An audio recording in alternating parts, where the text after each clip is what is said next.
Vamos a conversar ahora con Julio Schiappa Pietra, analista político, conocido por todos nosotros. Tanto Beto Vega como Rudecindo Vega le van a hacer preguntas. Julio, ¿qué tal? ¿Cómo está? Muy buenos días. Pero con tan distinguidos entrevistadores, yo no soy ningún funcionario público ni hay un intelectual tan importante para tener a Rudecindo o a Vega entrevistarlo y a ti, mi querido Lara. Pero en fin, ahí estamos. Julio, un medio periodista para conversar como debe ser. Correcto. Rudecindo es optimista, Beto Vega es más pesimista respecto de la coyuntura que estamos viviendo en estos días. ¿Cuál es su impresión general en principio? Yo trato de ser realista, porque yo tengo también mi clara visión, digamos, personal de lo que yo quisiera para el Perú, pero yo creo que esa visión fracasó cuando elegimos a un Pedro Castillo que ha resultado ser impredecible, que no logra sostener un gobierno con la estabilidad. Yo quiero para mi país el éxito de Colombia, el éxito que probablemente va a tener Lula, el que logró parcialmente Evo Morales integrando a su país, que era un país dividido multiculturalmente, que aún no logra una unidad nacional importante para lograr poner a un presidente como Arce, que ha puesto orden ahí, a un Boric que está aprendiendo a gobernar, pero lo hace oliendo a pueblo. En fin, creo que hay AMLO, que para mí es el mejor estadista de izquierda que hay en América Latina, y no quiere halagar a la izquierda.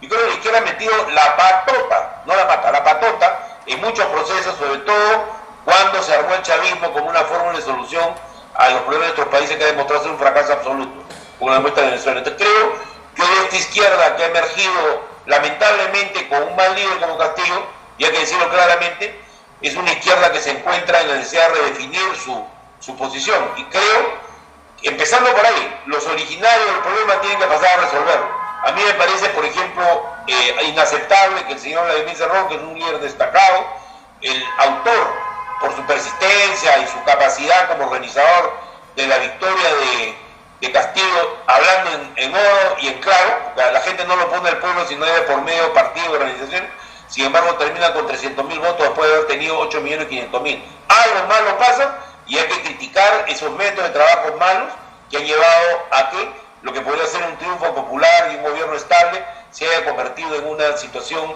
que tiene muchas características inmanejables. Yo soy realista. Yo creo que hay esperanza por el lado de que por un lado se modere la derecha y por otro lado se modere la extrema izquierda y se logre un mínimo de acuerdos.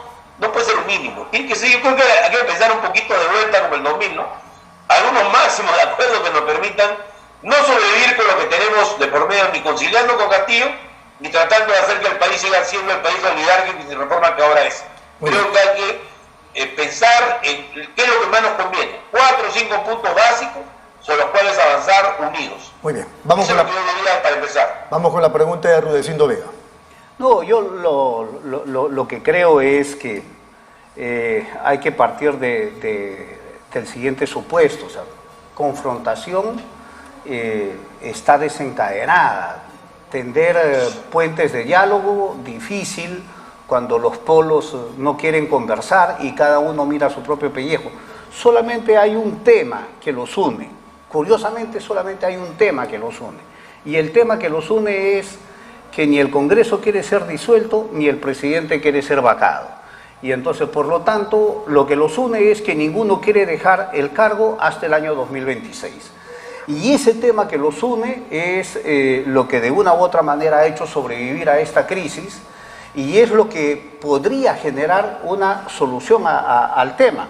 Cuando yo insisto, y ahí quisiera conocer tu visión, Julio, cuando yo insisto que esto es una mala jugada, es un error del gobierno y del Ejecutivo, es porque esto va a unir a los congresistas que no quieren irse. O sea, los congresistas que no quieren irse son más de 87 votos y lo acaban de demostrar. Y entonces cuando el presidente Castillo quiera ir a una disolución del Congreso, se va a encontrar con un Congreso que no quiere irse, que son cerca de 100 votos, y esos 100 votos se le van a voltear en una vacancia.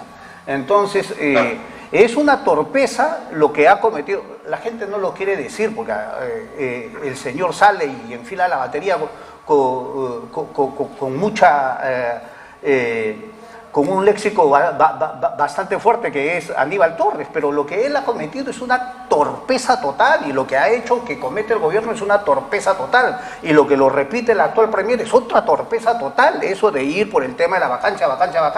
Lo que han hecho es que el Congreso hoy tenga más votos para vacarlo al presidente o para inhabilitarlo. Mira, yo quisiera comentar lo siguiente. Tú sabes que yo respeto mucho tu opinión, por decirlo, somos amigos además. Considero lo siguiente. Yo no creo que es posible la vacancia. No creo que es posible la vacancia. Y no creo que es posible cerrar el Congreso. O sea, si tú partes de un principio que también está partiendo tú de alguna manera, porque reconocer lo que está pasando no necesariamente es quedarse en lo que está pasando, ¿no? Y segundo, yo creo que el gobierno es consciente de eso. Pero además sabe de que su presidente sube, ojo, no poca cosa, 4 puntos en 2 semanas, justo cuando lo están ajustando con los paros, las marchas, en una ofensiva, y la parte legal y judicial, en una ofensiva sin precedentes. O sea, él también logra una lesión adicional que cree el espejismo de que esto puede generar una nueva estabilidad. Nadie sabe cuál es, pero todos sueñan. Y la derecha se embarca, no te olvides que la convocatoria al paro el otro día, si yo lo dije en un debate con el joven líder de la derecha, Gersi, que me causa mucha simpatía, me hace recordar mis años estudiantiles, que con gran vehemencia estuvo defendiendo la lucha contra la constituyente, y él y Claudia Toro se mandaron a decir paro de 3 días, porque tenían el dato que iba a haber paro de transportistas. Y al final todo eso fue un desastre. O sea, no totalmente, porque han hecho una marcha con su gente, unos cuantos miles presentes, pero no fue el apocalipsis que querían ellos para Castillo, ni tampoco el paro fue unido al hecho político de la vacancia. Entonces creo que ahí hay que partir de que por el lado del gobierno pasa lo mismo. Tampoco tiene marchas multitudinarias que lo hagan capaz de asaltar el Congreso. O sea, entonces, si partimos de ese supuesto, ¿cuál es el nuevo terreno que se ha creado gracias a la habilidosa mano de nuestros diplomáticos, que además están identificados con la democracia? Que es la avenida Loea, que no es confiable, todos sabemos, ¿no? Es un sitio con gente más trajinada políticamente que los congresistas peruanos, pero si nos manejamos contacto, ¿qué vamos a lograr ahí? Primero, audiencia internacional para resolver un problema que hay que resolver nacionalmente. La audiencia internacional ayuda a moderar las fuerzas. No te olvides que simultáneo al paro de transportistas de Perú se estaba haciendo en Chile uno, y estaban armando paro en Brasil. O sea, estas son ofensivas que tienen una característica internacional de la lucha entre la cultura conservadora ultraderechista con la de izquierda, etcétera, que se está librando en toda América Latina por el poder. Entonces, creo que hay que tener en cuenta ese trasfondo y decir lo siguiente. Creo que la de la OEA es una oportunidad para que vayan a dialogar. Y la OEA va a tener que abrir un diálogo nacional que primero será con las instituciones formales, con los partidos inscritos, y será luego una oportunidad para poder abrir la discusión.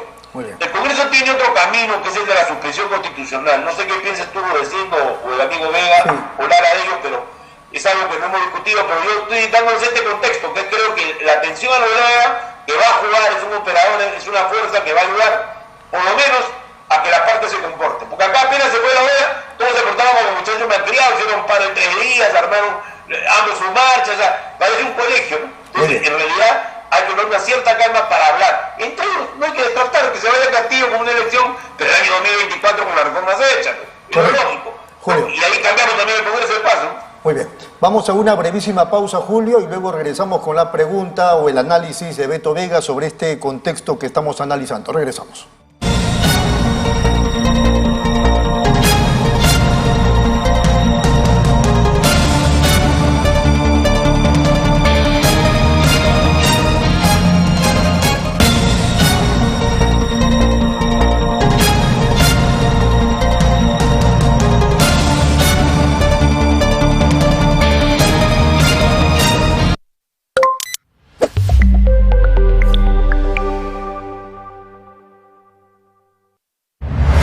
Nueva app de Derrama Magisterial.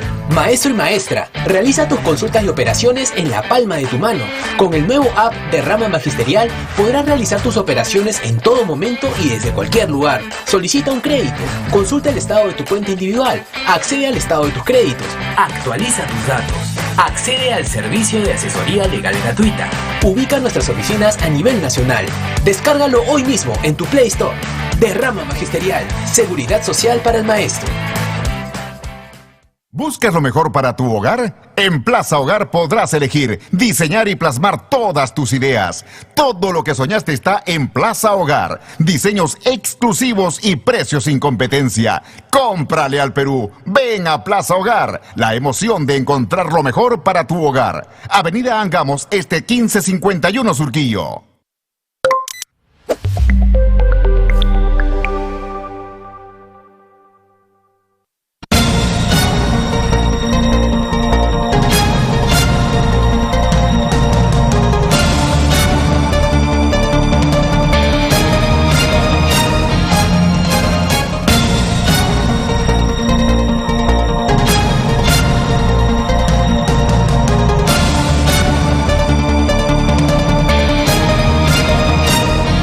Muy bien, seguimos aquí en Nativa Nos Conecta, esto es Pulso Informativo. Julio Schiappa, Rudecindo Vega y Beto Vega están analizando el contexto que estamos viviendo, harto complicado, por cierto. Le toca la palabra a Beto Vega. Don Julio, buenos días. Ya que usted ha tocado el tema de la OEA y las perspectivas que se abren a partir de ahí, de encuentro, de diálogo, pero el día de ayer ha sido convocado el Consejo de Estado a partir del Ministerio de Justicia, del Poder Judicial. Lo ha acompañado la Junta Nacional de Justicia, lo ha acompañado la Defensoría del Pueblo, pero tres actores importantes e integrantes de este espacio, como el propio Ejecutivo, el Legislativo y el Ministerio Público, se han excusado de diferentes maneras. ¿Cómo interpreta usted esta llamada al diálogo que no se concretizó? Bueno, pues, primero que el Consejo de Estado realmente no existe, ¿no? Es un invento positivo, por supuesto, ¿no? Pero es como el Acuerdo Nacional. Cuando los integrantes ya se cansaron, no van. Y entonces hay una actitud de sectores que tienen más vínculos con la derecha que con los intereses, digamos, de ahorita dar una viabilidad a la democracia, y que tienen más que nada una actitud prescindente hacia el Poder Ejecutivo, porque el Poder Ejecutivo también les ha jugado, en algunos casos la patada, como ha sido con la fiscal de la Nación, que bien se lo merece, y en otros casos con desaires que han herido mucho el sentimiento del orgullo de la presidenta del Poder Judicial. Yo creo que ahí hay un tema, efectivamente, la viabilidad del gobierno para convocar a todas las fuerzas, pero yo no creo que pasa nada si no se reúne el Consejo de Estado. O sea, este país no lo gobierna el Consejo de Estado, no tiene en realidad una presencia que el pueblo, digamos, lo vea como un referente. Hay que ser claro, como el Acuerdo Nacional que desapareció sin pena ni gloria porque se ha vuelto una organización burocrática que hace 22 años tiene a la misma gente dirigiéndolo, como es el caso de la Mesa de Lucha contra la Pobreza. O sea, en este país hay organismos rentados por los ministerios que nadie sabe cómo funcionan y que terminan no siendo controlados y generan espacios que se cierran. Yo sí creo que hay que abrir un nuevo acuerdo nacional, que lo de la OEA es un momento y que habría que aprovechar la presencia de la OEA no como la tabla salvadora, pero sí un referente más sistemático para poder hacer un trabajo, porque ellos van a estar 6 meses en el Perú, que nos permita discutir los temas entre peruanos e ir a este diálogo con ellos como forma de resolver controversias, como si fuera una especie de instancia de ayuda, ¿no? Eso es lo que creo yo que puede funcionar, mi querido amigo, ahora, y creo que, disculpen mis expresiones sobre el Consejo de Estado, pero los peruanos somos muy amigos de los mitos y de crear una serie de cosas que a veces no funcionan como debe ser. Y me corregirá lo diciendo, ¿no? Pero el Acuerdo Nacional que nosotros conocimos fue otra cosa. Y cuando tienes un Acuerdo Nacional donde entra cualquiera como Pedro en su casa y al final se hace una cosa inmensa, terminamos de lo que estamos. No hay un canal de diálogo. No, yo quisiera partir justamente de tanto de la reflexión de Beto como la de Julio. Y partiré de esta afirmación. El diálogo, y sobre todo el diálogo político, funciona cuando existe voluntad de dialogar. Si no existe voluntad de dialogar, mejor ni plantearlo, porque eso me engaña, muchachos. ¿Por qué funcionó el Acuerdo Nacional? El Acuerdo Nacional funcionó porque el gobierno en ese momento se convenció de que era una necesidad crear un espacio mayor que el Congreso y convocar a la sociedad civil para definir lo que podría ser la gestión gubernamental y bajar todo el tema de la crisis política social existente en ese momento. Hubo voluntad. ¿Por qué funcionó la mesa de diálogo con la OEA a fines del 2001? Porque existía una necesidad política. Ahí, fíjate que ahí ni siquiera hablo de voluntad. Existía una necesidad política de encontrar a alguien que ayude a encontrar salidas. Y eso finalmente, después de muchos años, lo entendió el fujimorismo, la oposición y la sociedad civil sobre todo venía planteando el tema y la oposición se sumó. Entonces, por eso funcionó. Este es un gobierno y luego, lamentablemente, durante el segundo gobierno de Alan García, el gobierno de Ollantumala, el acuerdo nacional fue convocado cuando lo necesitaban utilizar y nada más.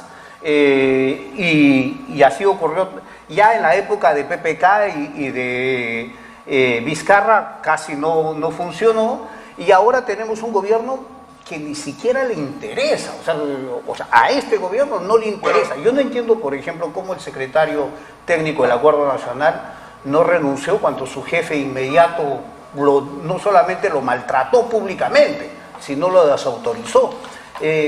Luego, esta mesa de alto nivel de la OEA se la convoca para promover el diálogo, y cuando todavía están organizando la llegada ya lo estaban petardeando. O sea, la misión estaba acá reuniéndose con todo y lo estaba petardeando, tanto el Congreso como el Ejecutivo. Entonces, no existe una voluntad de diálogo. Sería bueno, mira, yo he escrito un montón y lo hemos conversado, incluso contigo, Julio, de la necesidad del Acuerdo Nacional, pero cada vez me doy cuenta que si quisiéramos que el Acuerdo Nacional funcione por voluntad del gobierno o por voluntad de la oposición, eso no va a funcionar. Creo que es importante convocar. Y ahí un pie de página respecto al Consejo de Estado. El Consejo de Estado funciona igual si es que hay voluntad política. Pero si el presidente, que es el que lo convoca, no lo quiere hacer, recordemos que la presidenta del Poder Judicial hace medio año atrás le pidió: presidente, por favor, convoque usted al Consejo de Estado. Ni caso lo hizo, pero ni caso, ¿verdad? Hasta por ejemplo. Entonces, hoy, ¿de qué ha servido ese organismo? Claro, y hoy lo convoca la presidenta del Poder Judicial. Si no tiene la autoridad, no van, pues, o sea, la muestra de que esto no funciona es porque no hay la voluntad de diálogo. Y esa falta de voluntad de diálogo es lo que lamentablemente nos va a pasar factura como país. ¿Qué dice Julio? Hay un detalle, si me permite, Lara, intervenir brevemente nomás. Hay un detalle que a mí me parece muy importante. ¿Cuál es ese detalle? Que miren, en medio de toda la lluvia de aerolitos que ha recibido Betsy Chávez, ha dicho una cosa que es clara, porque yo le estaba llamando un poco, digamos, jacarandosamente en un artículo mío, Torres 2.0, y me estoy encontrando con que Chávez está planteando una fórmula de diálogo, lo está haciendo con el pie encima del cuello de los congresistas, porque ella es congresista, lo ha dicho claramente, que ella no va a ir contra su gen. O sea, políticamente, ¿qué diálogo podría haber? Ponerse de acuerdo, por ejemplo, para acudir al diálogo con la OEA. ¿Se puede? Se puede. En lo cual va a llevar a que en ese lapso, muchachos, no nos hacemos un para el gobierno, y por otro lado el gobierno no quiere cerrar el Congreso. Primera cosa que sería un gran avance para poner un poco de paz en los cerebros, en el corazón de la gente y en el pueblo. Segunda cosa es tener un objetivo legislativo claro. Miren lo que acaba de hacer el Congreso. La señora Barbarán junto con el señor Pepe Luna están haciendo un festín con los tributos que el mismo Congreso le ha exonerado a los casinos, para terminar haciendo que el Congreso sea el que gaste esa plata. O sea, ya estamos rompiendo un precedente constitucional y legal muy grave, que puede traer más del gobierno que cualquiera de las barbaridades que pueda hacer Castillo por su cuenta. Así que aquí estamos ante una situación en la cual hay que contener la ingobernabilidad. Segunda cosa, ¿qué no se puede hacer? ¿Qué acuerdos se pueden tomar? Y moderación en la legislación. Y tercer punto, que me parece clave, es atender las demandas de la gente. Ese es otro gran punto al cual se dedicó Díaz Boluarte, y por eso ha hecho una salida torera del gabinete sin mayores consecuencias políticas para ella. Porque la señora Honrada ha manejado su ministerio como mejor ha podido. No digamos acá, es exagerar decir que ha hecho una gestión brillante, destacable, no. Una gestión honrada, eficiente, con el mismo personal que tenía, sin meter a un montón de advenedizos, y logrando hacer una salida de su condición de ministra bastante honrosa, porque ella no se lleva pues con la actual premier, y además está cansada de haber estado intercediendo en contra de la corrupción. Ella fue, no hay que olvidar. Estoy muy vinculada a la denuncia también en su momento, en secreto, en el gobierno, del llamado el gabinete de la sombra, ¿no? Entonces, creo que hay aquí factores políticos que también alientan la idea de que podría haber una ventilación del espacio político, un oxígeno, ¿no? Terminamos con la pregunta de Beto Vega. Señor Julio, pero hay varios escenarios, ¿no? Uno probable también puede ser pues que se va a acabar el presidente y asuma la señora Dina Boluarte. ¿Cómo ve ese escenario? ¿Qué tendría que resolver en el corto y en el mediano plazo? Yo creo que es hablar mucho todavía, porque ahí no te olvides tú la figura intermedia de la suspensión, que sería una figura muy grave porque pondría durante varios meses el presidente a asumir su defensa legal con alta exposición pública y por lo tanto derecho de agitar masas a su favor.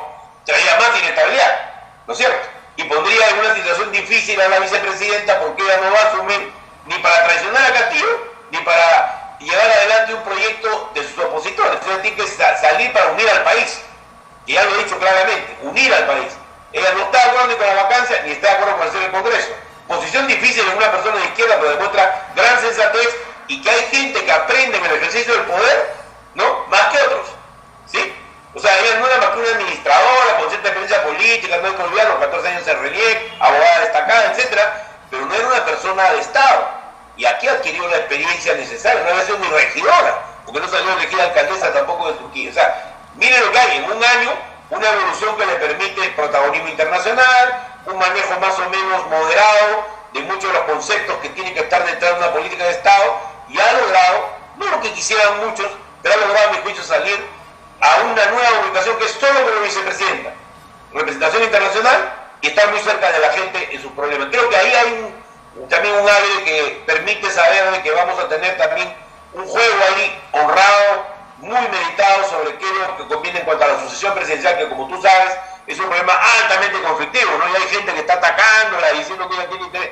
Creo que no. Yo creo que estamos ante alguien que ya tiene siempre ha tenido una visión moral, ética de la política, y que por lo tanto no va a ser arrastrada ni a un proyecto aventurero u otro.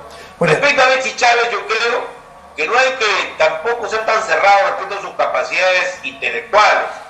Su estilacho es, digamos, muy de pueblo, muy calmeño, muy confrontacional, pero creo que va a moderarse.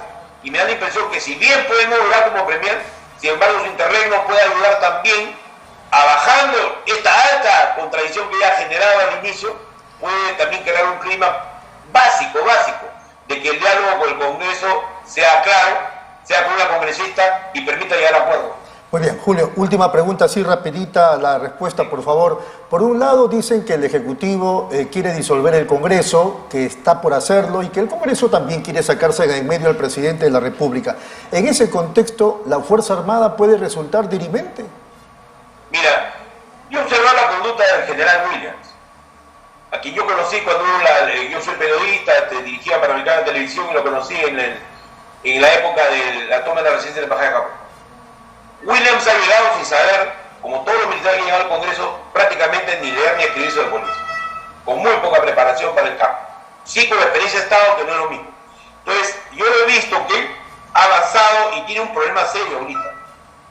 Tiene gente muy radical, como la señora Yarro, que no sabe nada de política, a pesar que ha sido regidora, hay gente que no aprende nunca, y hay otra gente abiertamente maléfica en la planificación de actos en contra del gobierno que hacen imposible encontrar una salida, pero también hay congresistas realistas que no quieren dejar el cargo, digamos que ese es el primer interés, laboral, pero que en segundo lugar también políticamente se dan cuenta que el país se expone a una situación inmanejable si se precipitan elecciones o si se derroca a la mala por cualquier método del jefe de Estado. Para mí, lo digo con toda honestidad, la peor solución es la suspensión, porque deja en el aire el problema, ¿ok?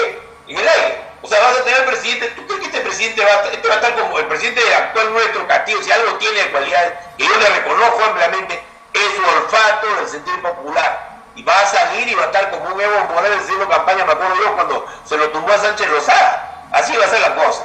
Se está haciendo insurrección armada contra el Estado, son tonterías. Acá el señor Cerrón no carga ni un fusil. O sea, nadie lo que amenaza con las cosas realmente tiene la posibilidad de hacerlo, menos Antauro. Ya está muy viejo para correr 200 metros cuadrados en la puna. Así que vamos a lo realista es lo que digo. O sea, creo que ahí hay un tema de un territorio que está inexplorado, pero creo que debemos transitar para lograr soluciones, ¿no? Muy bien, Julio, ha sido muy amable, muchas gracias, un abrazo. Gracias a ustedes, un abrazo a todos.